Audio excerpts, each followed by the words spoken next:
My name is Bina Hussein. I'm an associate director with the Atlantic Council Global Energy Center, and I'm also one of the organizers for the Global Energy Forum. So I'm very happy to have you all here, and I hope that the first half of the day has been informative, interesting, great to catch up with old friends, create new ones, had good meetings, etc., etc. And I hope that the rest of the forum will be a success for you as well, as much as hopefully for us. So we're going to have an excellent conversation today with Mark and Michael, and I'll get to that soon. We're going to be talking about sovereign investors and whether there are means for it, economic diversification. First, I want to thank, before we get started, RBC Capital Markets. We actually gotten to know each other here 3 years ago at the first Global Energy Forum, and our partnership has only grown since then. Last year, we launched a report together on women in energy that I also authored, which looked at whether the energy sector in Gulf countries could be a driving force behind increasing female participation in the nations at large. And the success of that, as well as the common value that both RBC and the Atlantic Council has when it comes to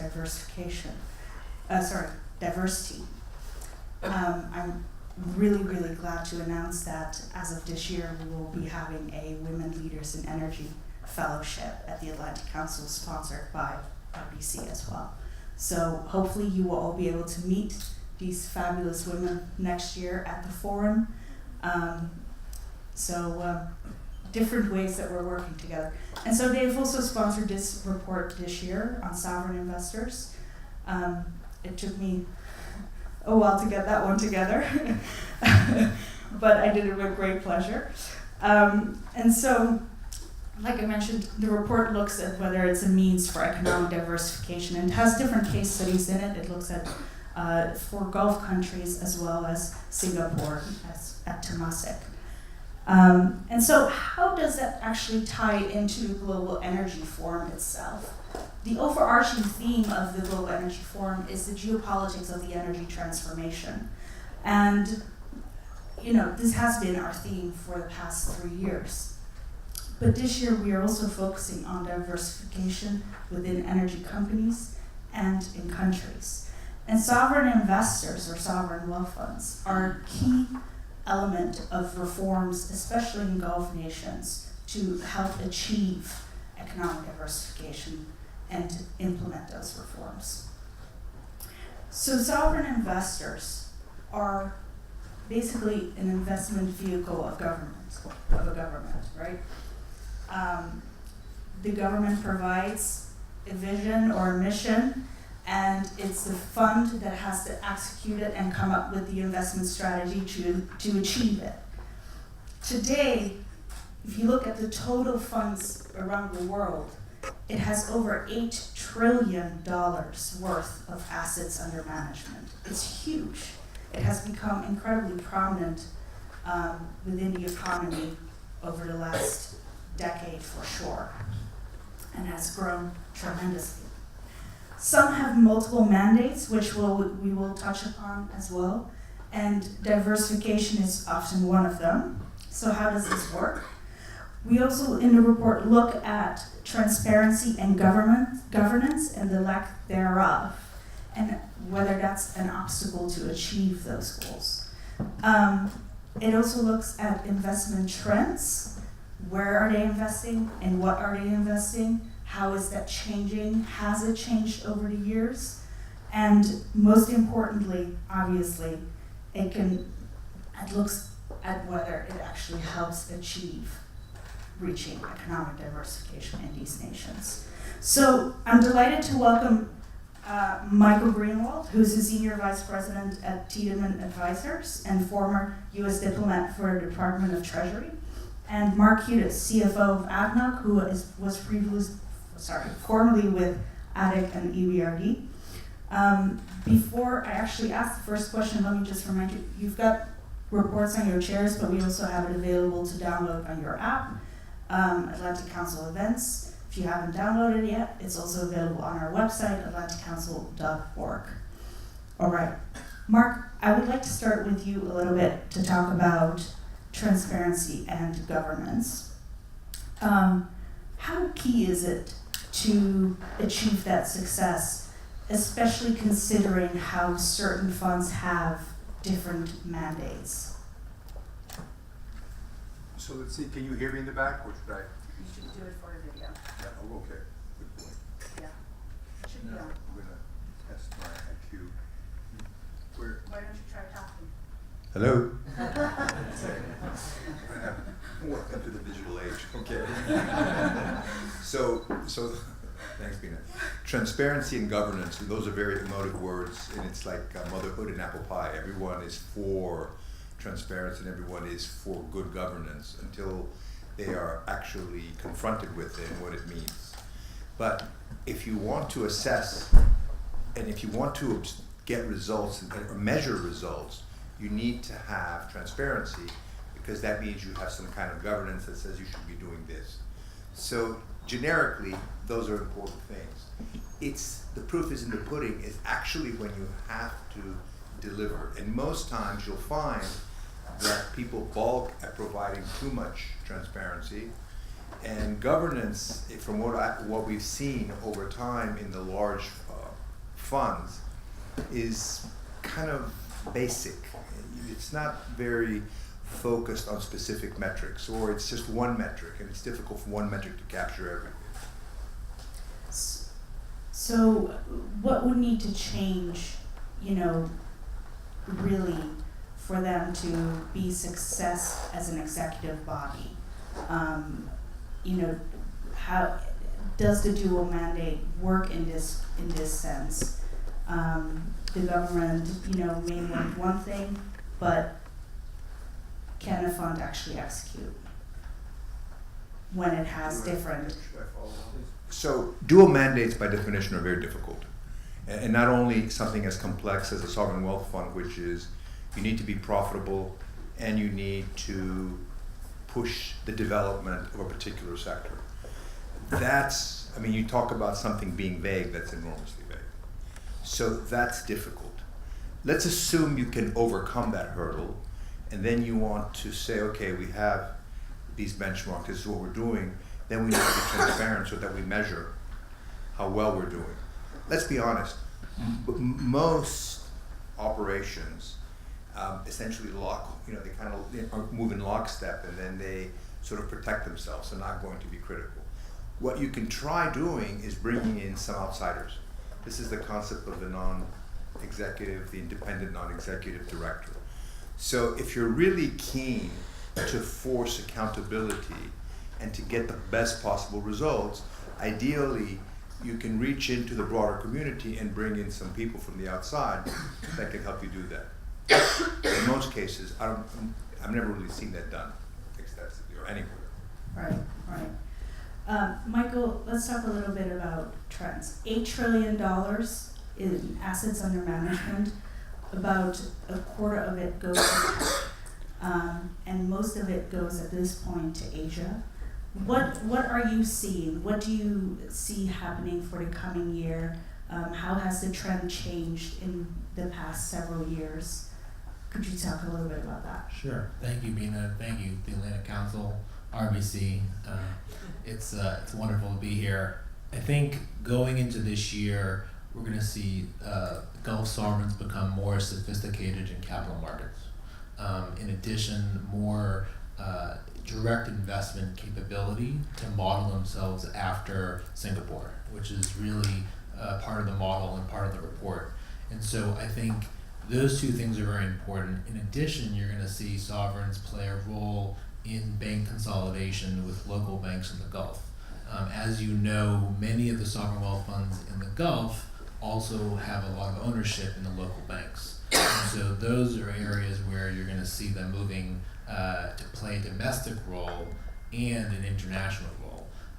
In addition, which we can get to, is you're going to see more investments likely in Brazil, in India, and in Russia. BRIC countries, pretty much, right? Yeah.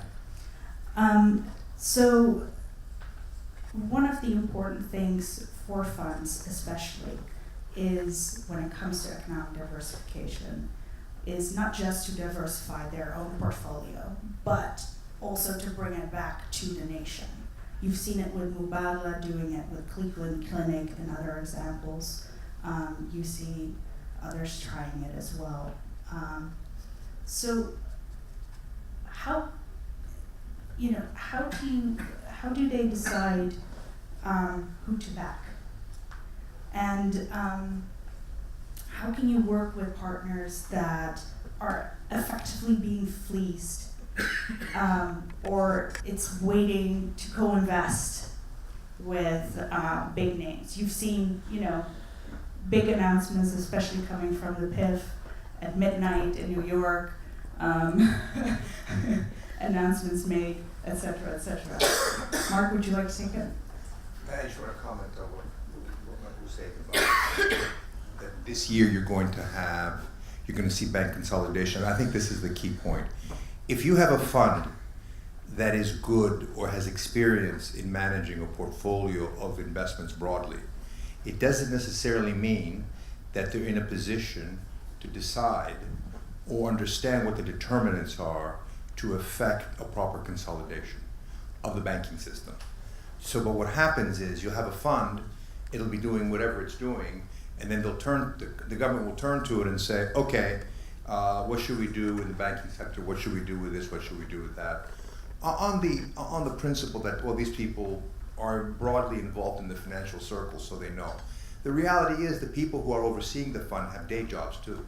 So you're asking a lot, and then you end up, in many times, I hope I'm not speaking out of school, but in many times decisions are made and sort of passed down, and then the rubber stamp. So not sure there's an enormous amount of thought that goes into, apart from, okay, we got to do something now, or maybe, oh, the price of hydrocarbons has gone down, we got to consolidate.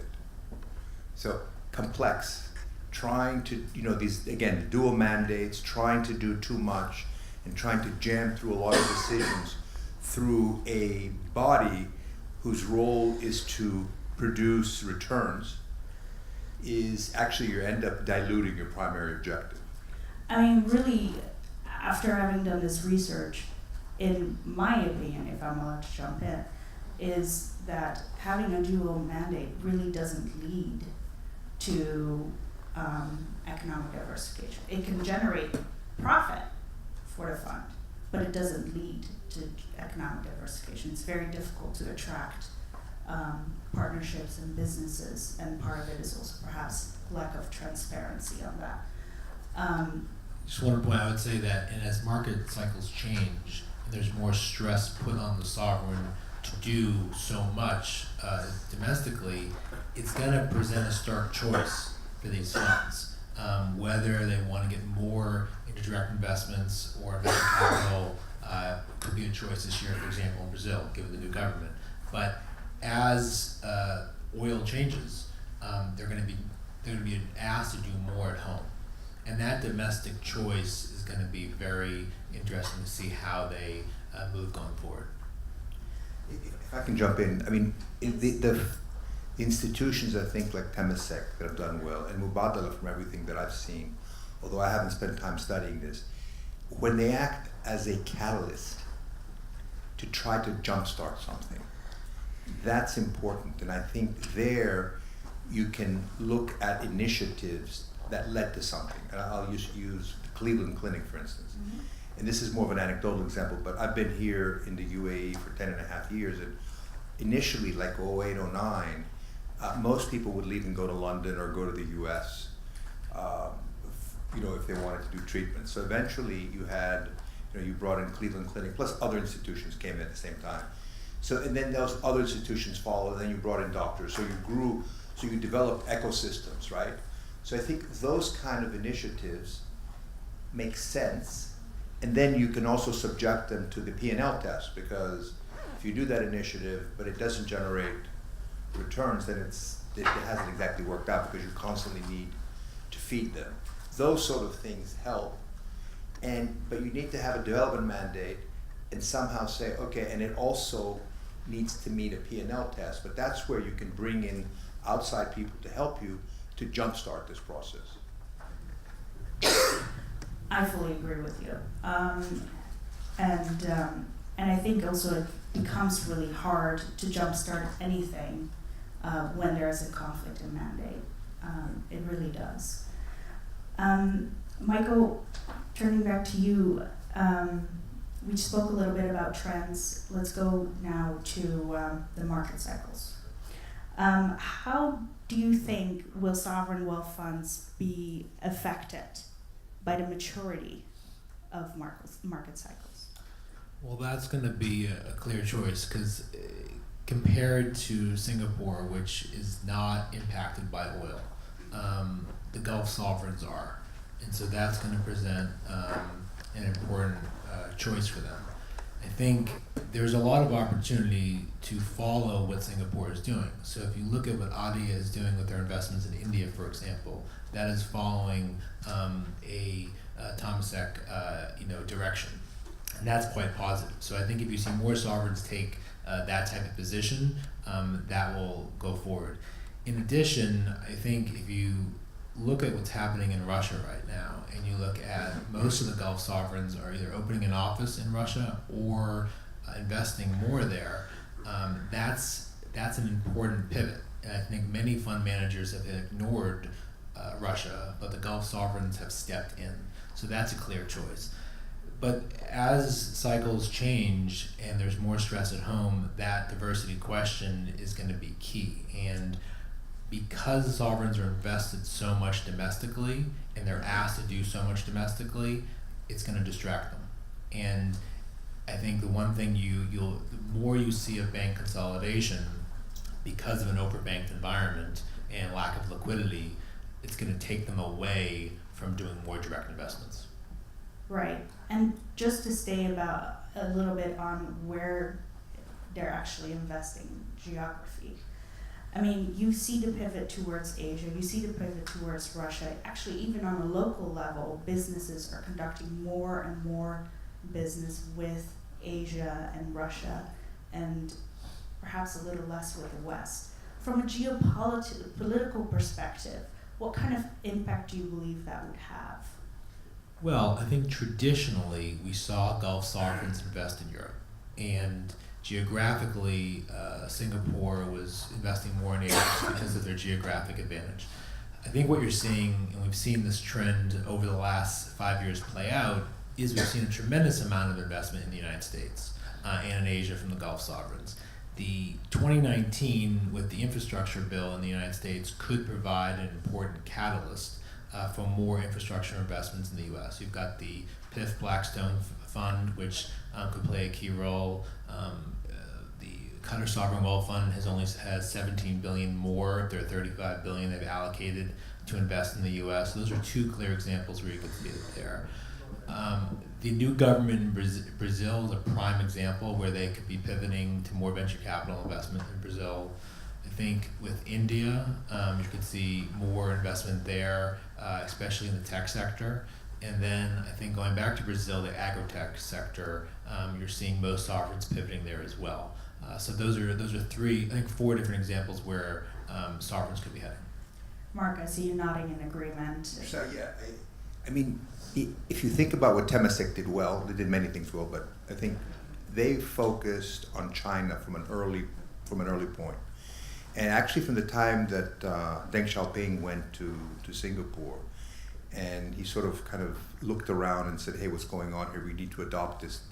They started focusing, which means they made a lot of mistakes, but over time they figured it out. Now, if you think about who is close to the Gulf, it's India and Pakistan, right?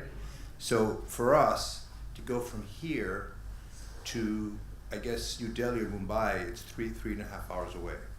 And if you subscribe to the notion that investment appetite is defined to some extent by proximity, it's easier to go to India than to spend 14 hours on a plane and go to the States. So I'm hoping, and it's either an aspiration or it's a view, but I think that there will be more focus on the region, particularly as the Chinese are trying to sort of get in here with the One Belt, One Road initiatives. And it makes a lot of sense for Gulf countries to spend time and money to learn. And people consistently underrate the importance of learning. So the typical comment is, oh, you know, we have to make an investment that moves the needle. No, you don't. You don't have to make an investment. You have to learn what's going on. You have to learn who the right partners are. You have to learn what makes sense. You have to learn what are the local peculiarities, and then you make an investment, which means open an office, send some serious people over. Yeah, doesn't become a shopping exercise or, you know, something that, you know, where you go to the spa or you go to the ashram to relax, and you actually find out, and then you make investments. Then you identify the people, because if you open an office and you spend time, you will find local partners. There will be many people who want to interact with you.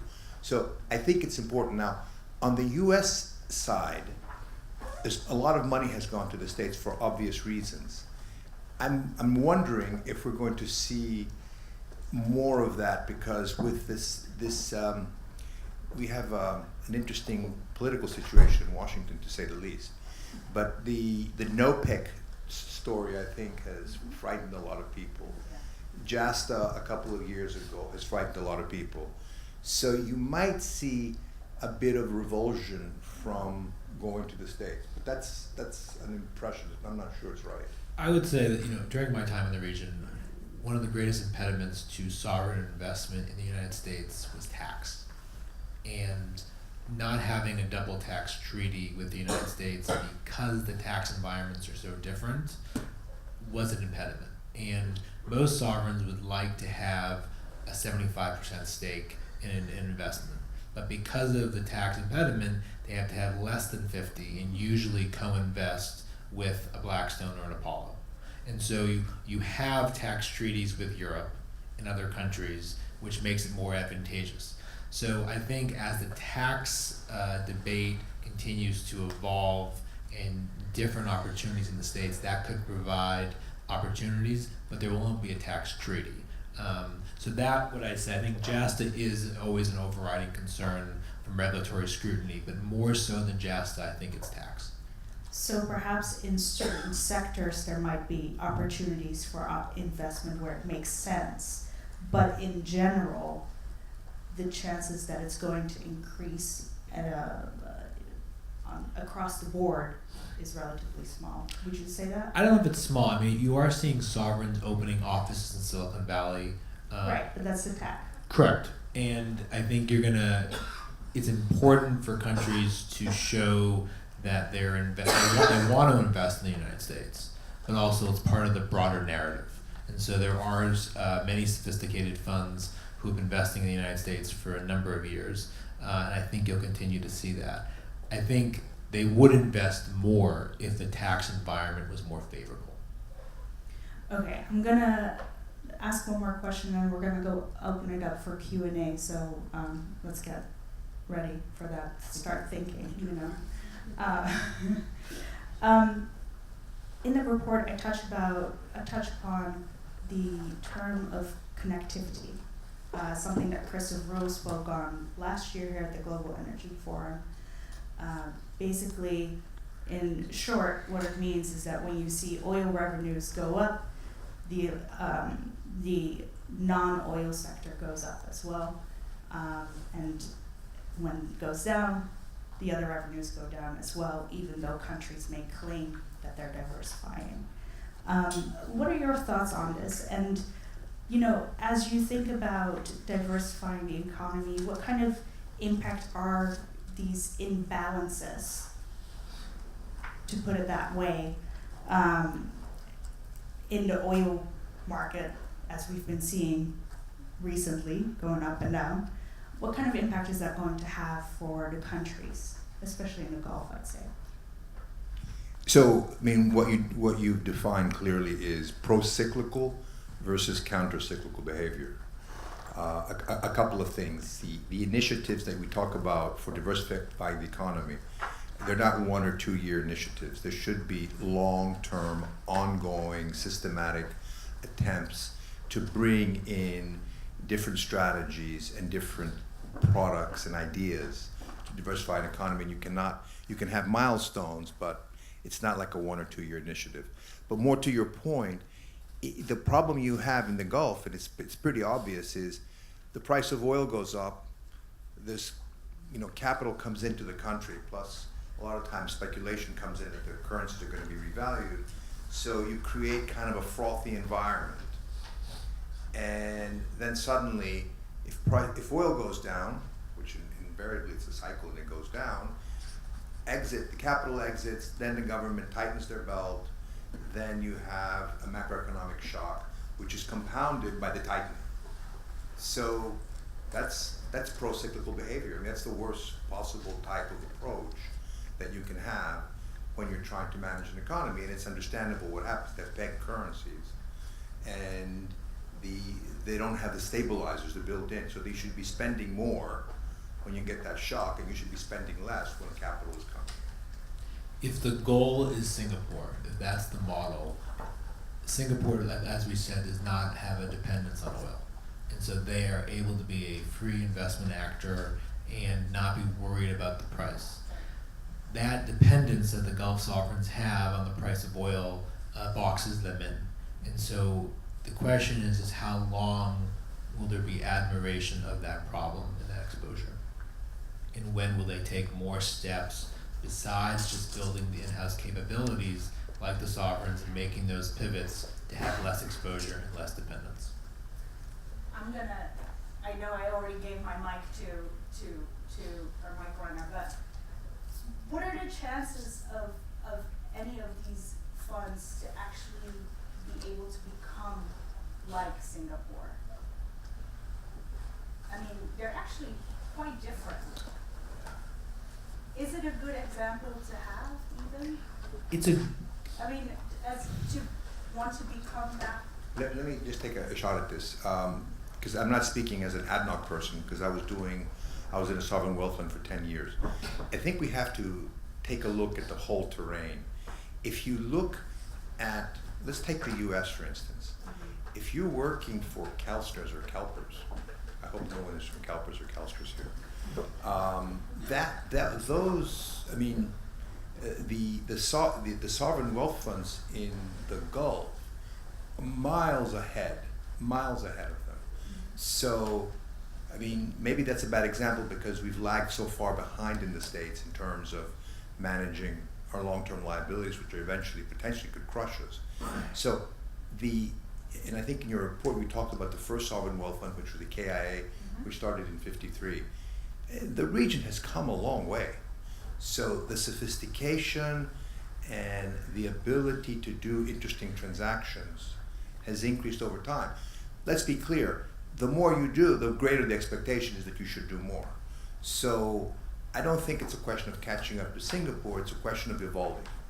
And in my mind, if there was one objective that they should strive for is to segment their objectives, which is your report, which says you have a development mandate, you have a stabilization mandate, you have a technology mandate, whatever.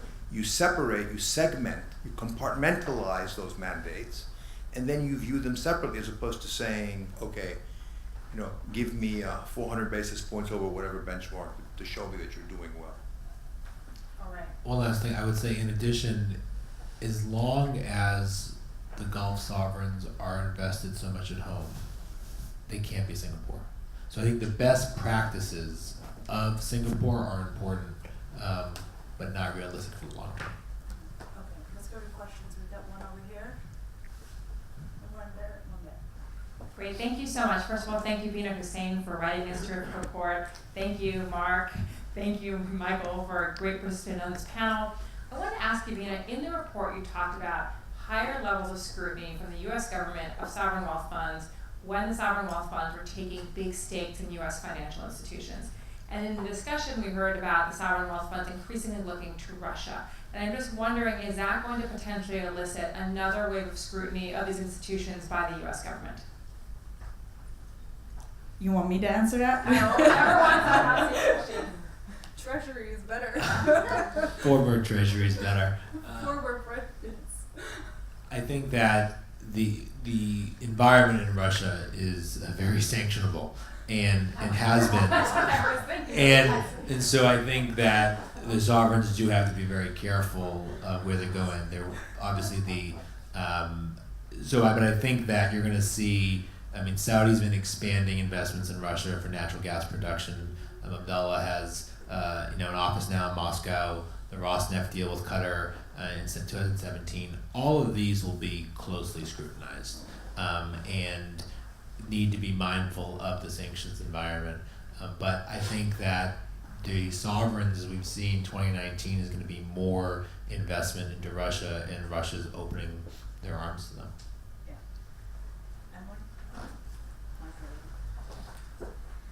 Hi, I'm just looking at the numbers in the report, and Singapore's wealth funds and Abu Dhabi's wealth fund, as well as the other UAE wealth funds, add up to like around $1.3 trillion. Why do they want to be like Singapore? What is so great about the Singapore model? I think it's your report. So. Yeah. Yeah. So I think they have, to a certain extent, also a lot of commonalities. They both have a large expat population. They are relatively new countries. Singapore obviously is in a very different situation and actually should be complimented for the fact that it has successfully generated and become provided financial services. And it has been working to diversify even away from financial services and expand its portfolio. And Singapore has been taking these steps for several decades, going back to the 70s.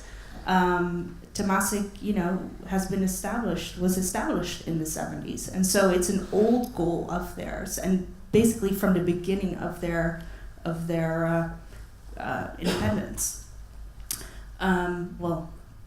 Shortly after, but and so I think countries such as the UAE and other Gulf countries look at Singapore because they deal with a lot of the same issues where they lack human capital, where they lack knowledge, just plain and simple people. And so how do you deal with it? Predominantly being dependent on one sector as well, and then trying to pivot away relatively successfully. Although it should be noted that, including Temasek, all the other funds that were studied in the report, still at least a quarter, if not more, of their portfolio is invested in financial services in the case of Temasek, and energy in the case of the Gulf countries. And it tends to remain the largest portfolio within the fund. So it might not be the majority, but it remains the largest. So to which extent is it actually entirely, diversified when your largest portfolio still remains your key sector, to put it that way, your income revenue? So I don't know. They have a lot of commonalities. I would also add that they have been the leader, and their best practices have been studied by the Gulf sovereigns as great capabilities to have.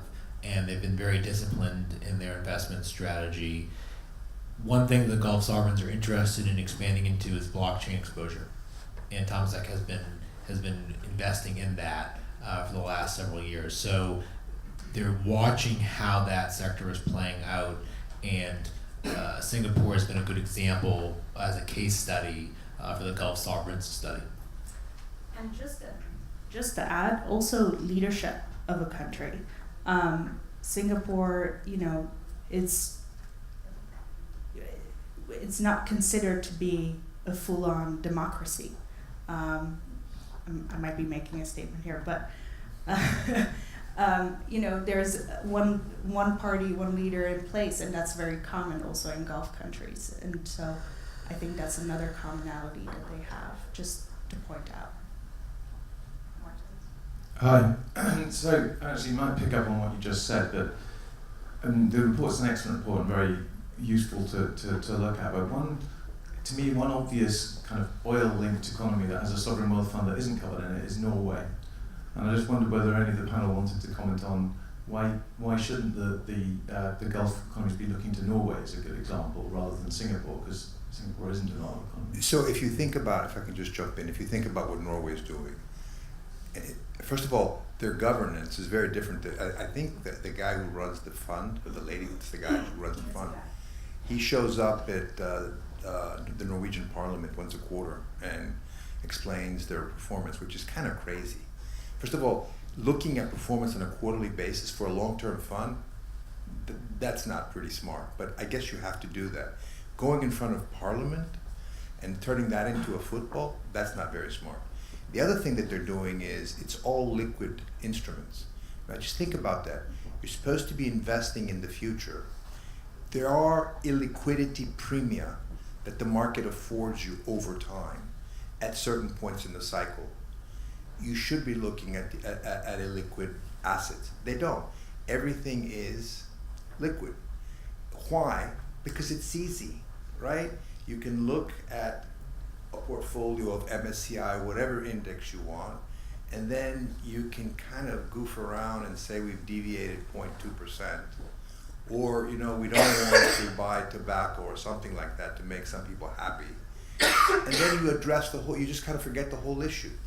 So I don't think that's a model, unless you say, look, I'm in a country where it's either very corrupt, which is obviously not Norway because it's one of the least corrupt countries in the world, or I'm in a country where this will turn into a football, so let me just buy the portfolio, the index, I won't have to argue about fees, and that makes it easy.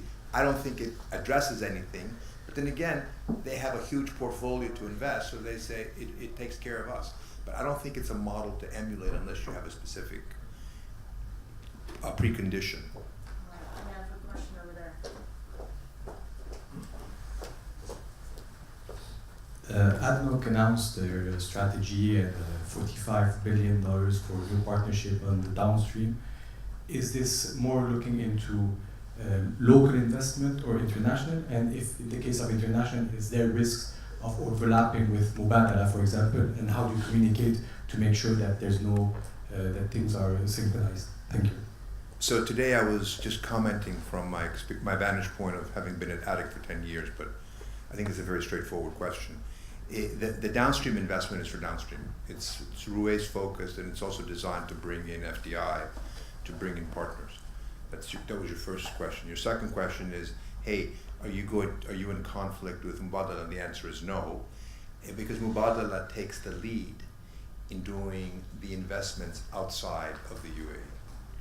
Historically, the sovereign wealth funds have not touched anything in oil and gas, and I'm thinking particularly ADI and ADIC.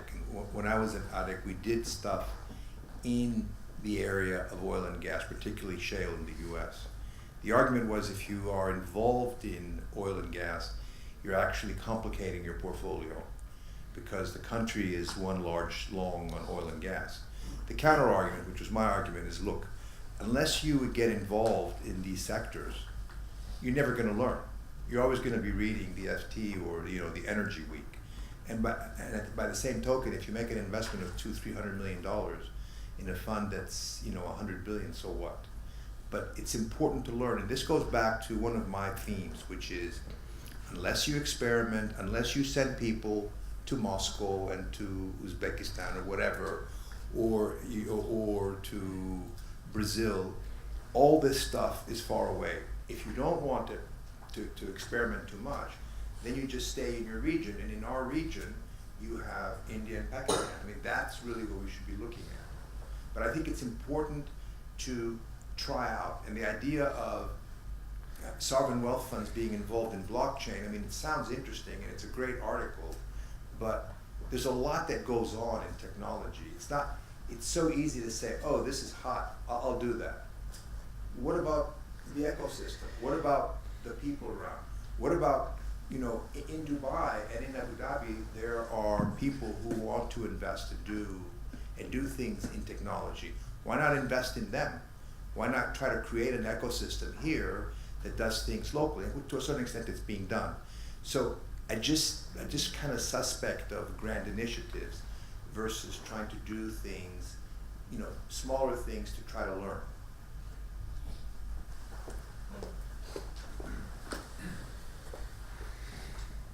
Thanks. I guess similar to the comments on JASTA and OPEC, how are the sovereign wealth funds in this region thinking about I'd say, increasing degree of concern about sovereign ownership over sensitive technologies? Obviously the Emirates has felt this on infrastructure in the past, but we see a real uptick in the level of concern and the breadth of technologies and types of companies and ownership structures that will fall under CFIUS in the US. But it's not just a US phenomenon. This is also a very big deal in Germany and something that is far beyond any single leader. For the US example, this is not a Trump question. This has been driven by Congress even before them. I think when it comes to CFIUS, you're seeing Europe looking to create their own version of it right now because there's so many questions to these governments about that sensitive technology and what that process looked like. So I think you're going to see greater scrutiny on multiple levels. We've already seen that, especially from a cyber capability. And I think as we continue to become more connected, that's going to be a concern and an exposure. So I think it's going to take longer for a lot of these deals to come through. And you have seen sovereigns in the past want to purchase, for example, like the London City Airport or other parts in the U.S. Or key parts in London. With the sovereigns are heavily invested in the key components. So I think when Europe goes through that process, and there actually is a European CFIUS, it'll be interesting to see how that process plays out. But there's going to be even more scrutiny placed, and you may see sovereigns not want to go through it. They may not want to face the. Siri is on. Yeah. There you go. Well, Siri is going. Security on that. Well, somebody starts listening. Siri is going through CFIUS right now. So there you go. So just a quick comment on this. I didn't realize NOPEC, I think, kind of shook people up here. This whole discussion that happened a month ago. And it's entirely possible that if it goes through, that there could be some pretty dramatic consequences. So in the back of people's minds, they are wondering, and because, and I can say this is my own country, we've become a bit of a rogue element in international politics. So apart from weaponizing our currency and our financial system, these sort of things, people think about them. Whereas I dismiss NOPEC, but if you think about it seriously, it could turn into a problem because you would have to go before Congress and say that this is not, a cartel. So luckily we have the shale industry, which represents the collective efforts and outcome of thousands of small operators deciding for themselves. But this situation of trying to use our legislature, use our rules to enforce international conduct is going to come back to haunt us. But it is an issue, and people are thinking about it, which I think is your question. They are thinking about this. I would say when you talk about the weaponization of currency, the future of the dollar, and how the United States has used it over the last several years, first when it comes to Iran, then Russia, and other places, and how countries are trying to evade the U.S. system through not using the dollar. And so the United States needs to take a scalpel-like approach, very, very targeted and careful how that weaponization process is playing out, because as more countries try to evade the dollar and not want the U.S. as a global reserve currency or depeg, those could present some serious concerns. Yeah, this is crucial. I think people don't really think very much about this, but for a country that has a chronic current account deficit, and people will argue, well, you have a current account deficit because we have so many great investments, blah, blah, blah.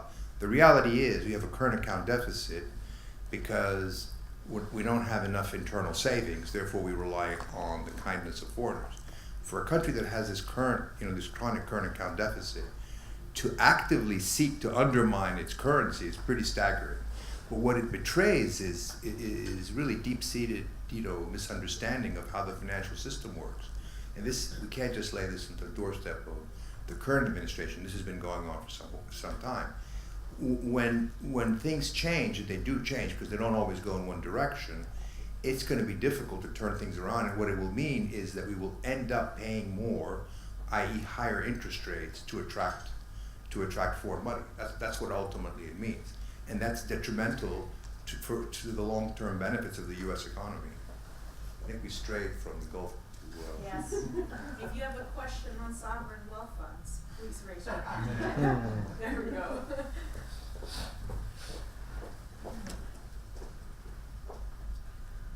Thank you. So the Gulf sovereigns have been pretty active in the agricultural sector, and I was hoping just to get your thoughts on the trajectories going forward in that respect, especially as my understanding is a number of these investments haven't gone very well in certain developing countries and trying to set up, greenfield sorts of developments and shifting more towards developed countries and developed agricultural sectors and getting more into the integrated agricultural commodity circuit. So I'm just interested in your thoughts on that, and also if that connects at all with what you suggested, this increasing potential to invest in Russia. You mentioned Uzbekistan as well. Do the stands factor into that question or not really? So I think that the major trend this year for agricultural will be Brazil, and how, given the new government there, there's going to be a tremendous amount of Gulf sovereign investment there, especially through the VCs. And so that will be an important case study. Many funds are looking at Brazil right now as a key opportunity. So I think looking back over the data over the next year will be important to see how they've played out and how they've allocated with regards to the agriculture sector. This is an interesting area. It's when I came to the Gulf in 2008, there was a big hullabaloo about food security. And food security, again, is one of those emotive words, right? Food security. Who can be against food security? The reality is, if you live in a world which is defined by absence of food security, it's unlikely if you go to a country they're going to let you take the lettuce out and bring it back home. So it's kind of tricky. And number one. Number two, you try to execute large-scale projects in agriculture, which is one of the areas that is the least sophisticated in terms of the newer developments in technology. So here again, you have to experiment, you have to start small, you have to be in various countries, and you cannot go in and say, we had one case, I think, where the Koreans, that was like 6-7 years ago, I think it was Madagascar, I'm not sure from memory, they went in and they bought a huge tracts of land. And then there was overturned in Parliament, there was a big problem. You can't do these kind of things. You can't go in and take land and say it's mine, You have to go in, you have to demonstrate how you're adding value to the local economy, how you're gonna work with people. It's a long-term exercise. That's tedious, it's not exciting, it's not a photo op opportunity, and it creates, you get people off people's back by doing that. This will take time. Okay, we'll take one more question. So the Vision Fund is a couple No, years old. please use the mic for the The Vision Fund is a few years old, and I think the Saudis committed $20 billion. What's the perspective in the Gulf sovereigns about that as an idea? That's question one. Question two is, in some parts of the ecosystem, capital-intensive investing works great. In venture capital, it really doesn't. So is there an appreciation that too much money spoils the whole game for everybody? I'll take the first. I think that the Saudis have been increasing their investments in SoftBank. They view it as a lucrative investment. We've seen SoftBank continue to collaborate with the Saudis going into this year. So I think that cooperation is going to be important to watch. There's been a lot of excitement, I think, from PIF about that investment going on probably the next 3 to 5 years. So you'll continue to see that from them. So I want to answer the second question, which is, the more money goes in, doesn't it crowd out, or doesn't it? Well, it affects valuations, right? So that's generic in our business, and I think people forget that time and time again. And what have we had in tech? You've had succeeding rounds of finance away from the public markets, right? People were told you don't need to go to the public markets because the private markets will give you a better valuation, and it ostensibly allows you to grow your business and then launch it. The reality is you've had, since 2008, 10 years of easy money, which has been coursing through the whole financial network, which has encouraged a lot of, if I was an Austrian economist, I would call it malinvestment, but it's just encouraged a lot of investing, right? Time will tell, Dan, if you want an answer, time will tell if that was correct or not in terms of what happens. But you've had succeeding rounds of higher valuations. I mean, that's an empirical fact. But do the sovereigns understand that? Because I'm sorry? The sovereign wealth funds, I mean, they're very meticulous, they scrutinize investments, but do they understand that it's not likely to produce the returns they thought? I can't speak for the community. A lot of investing, rightly or wrongly, happens also because people say, hey, we should be doing this. Okay, so Michael, Mark, thank you so much for being here. This was the first. You can clap again once I'm done. This was the first session we had on diversification. We will have another session on it later this afternoon with Musab Al-Kabi from Mubadala Petroleum, CEO of Mubadala Petroleum and Petrochemicals, as well as Claudio Descalzi, CEO of Eni. But now, downstairs in the ballroom, we've got Frank Fannin talking to Paulo Doriansky in a one-on-one conversation on the U.S. foreign energy policy in the Middle East and Asia. So thank you all for being here, and please make your way to the ballroom. Thank you so much.